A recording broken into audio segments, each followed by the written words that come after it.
A resource on campus helps students dress for success. Find out how you can step up your wardrobe. UATV starts right now. Tonight, funding for a program that helps keep people in a mental illness crisis out of jail is at risk. Potential budget cuts could be the cause of the closing.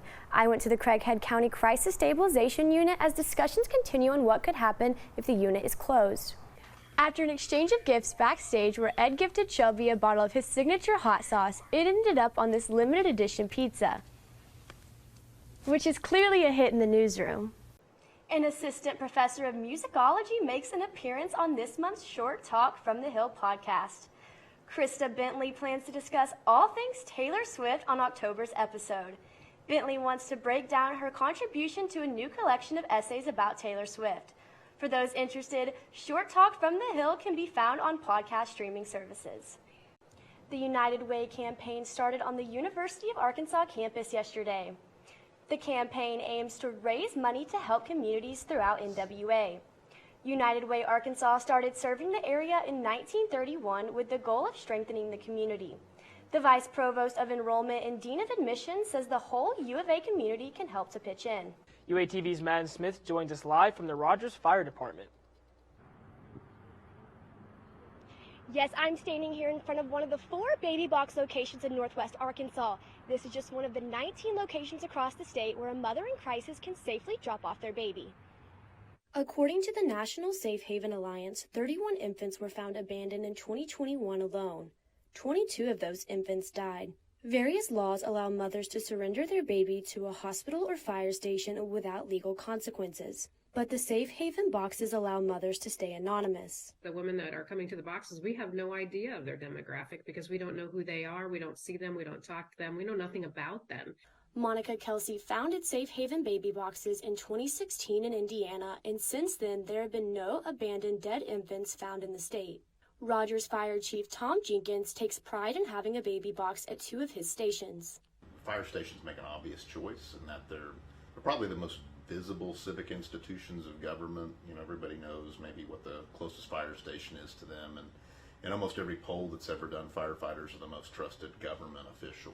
While Monica has always known about the Safe Haven law through her time being a firefighter and EMT, she didn't know how closely it impacted her. The baby box program was actually birthed out of my own story of being abandoned as an infant. Monica was 37 years old when she found out about her story and met her biological mother. I took my pain, I took my knowledge, and I put it together and I made it better for other women in this country so that they don't have to abandon their children. Monica says the average response time to a baby left in a box is 2 minutes. In 2021, 73 infants were saved by Safe Haven laws. I think every woman needs to know that this law exists in case they ever find themselves in this type of crisis.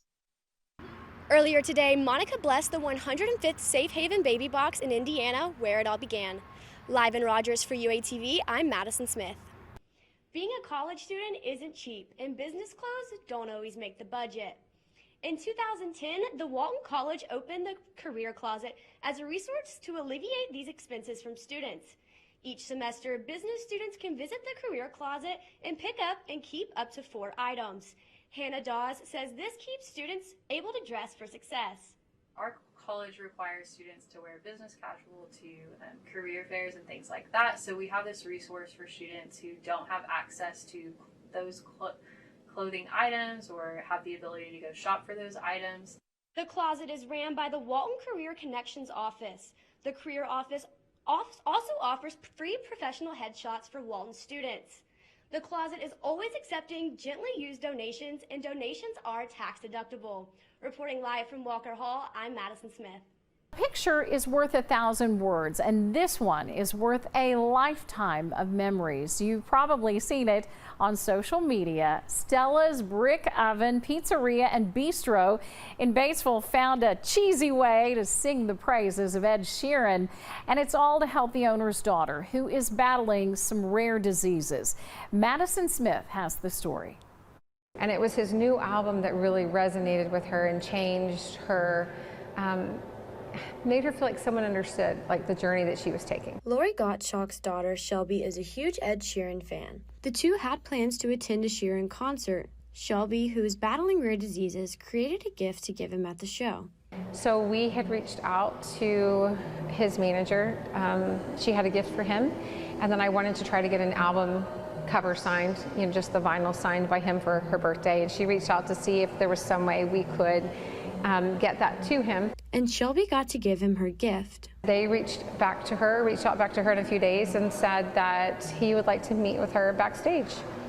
After an exchange of gifts backstage where Ed gifted Shelby a bottle of his signature hot sauce, it ended up on this limited edition pizza, which is clearly a hit in the newsroom. We had run out of ideas, and so I was talking to my daughter one night, and we decided that we would do a specialty pizza and name it the Ed Sheeran, based on a story that we could tell to our community. Caught up in the chaos of meeting Sheeran, Gottschalk forgot her original mission. Oh, and I forgot to get the album signed at the end of the day. I forgot to get the vinyl signed. But the memories she made are worth more than any signature. In Batesville, Madison Smith, K8 News. I love that story. The Ed Sheeran will be available through the first week of August. New at 6, a Jonesboro girl was recognized for her talents after winning back-to-back state championships and now a national championship. Lily Williams is a graduate from the Northeast Arkansas Career and Technical Center. She used all she has learned to win gold at the Skills USA National Championship. Madison Smith met with Lily on what she plans to do next.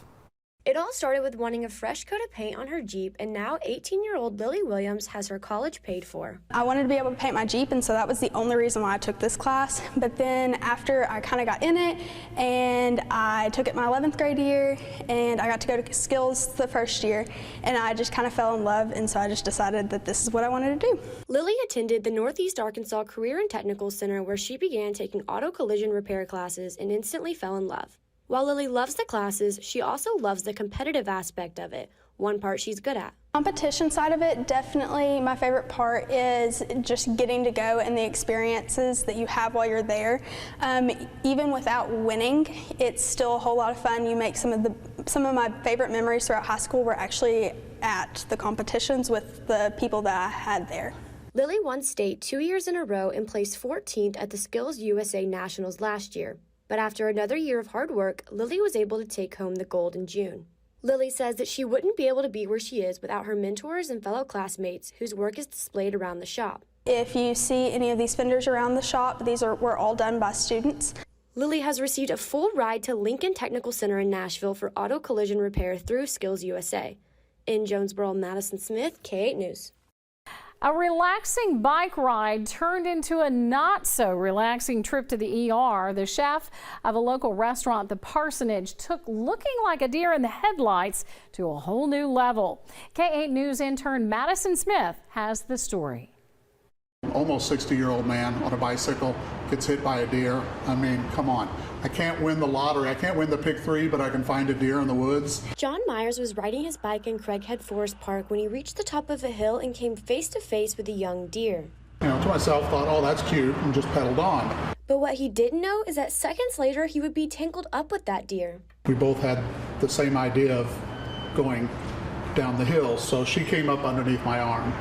And we wrapped up, rolled over. Once Myers realized they were about to roll over, he quickly came up with a plan. I'm telling myself tuck roll, while I've got this probably 70, 80 pound deer wrapped up inside me. It seems it was a hit and run. Myers says the deer quickly fled the scene. Deer hops up like nothing ever happened.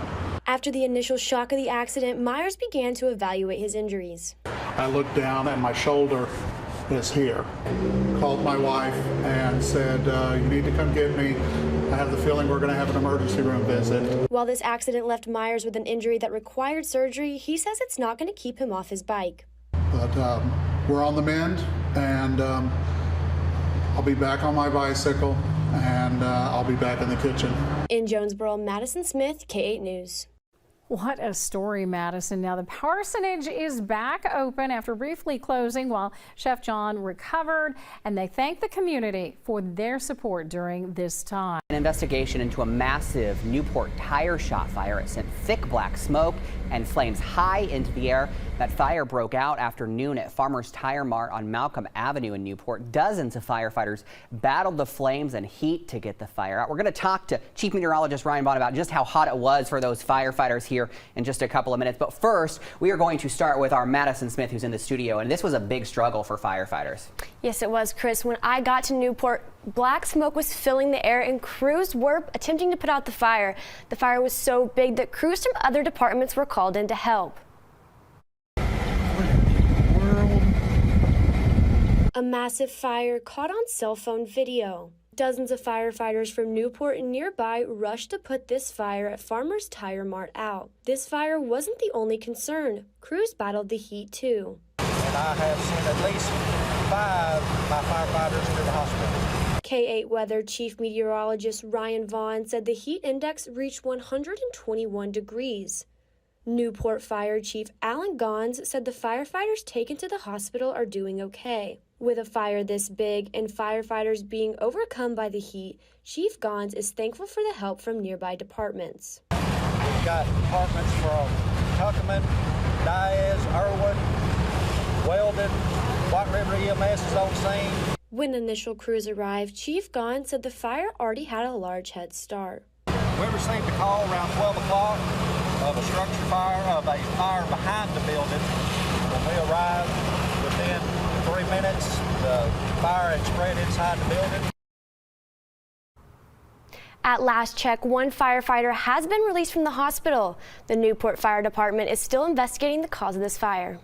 And Madison, we know it was super hot out there. Ryan, you said one of the hottest, muggiest days of the year so far. I've been doing this 22 years. This was probably one of the muggiest days with the highest heat of the season. Absolutely. And Madison, what was it like out there for you? I can't imagine what it was like for the firefighters. It was insane out there. It was miserable. I could not imagine being in all that gear out there. It's amazing what they do. I could not imagine. Yeah, and Ryan, another day of it tomorrow.